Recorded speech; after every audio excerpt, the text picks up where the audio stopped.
अस्सलाम वालेकुम। कैपिटल 51 के साथ मैं हूं बख्त मुनीर।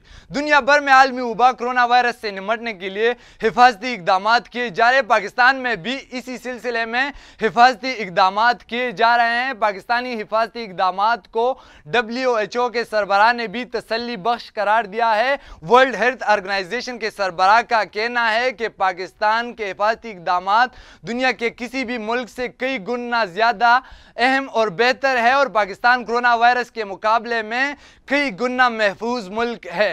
ताहम वफाकी दारुल हुकूमत इस्लामाबाद में ज़िली इंतज़ामिया ने कोरोना वायरस से निपटने के लिए एक नया नोटिफिकेशन जारी कर दिया है। नए नोटिफिकेशन के मुताबिक आज शाम 10 बजे के बाद इस्लामाबाद भर में दफ़ा 144 नाफिज की जाएगी। इस्लामाबाद में रेस्टोरेंट्स, दुकानें और शॉपिंग मॉल समेत तमाम दुकानें बंद रहेगी।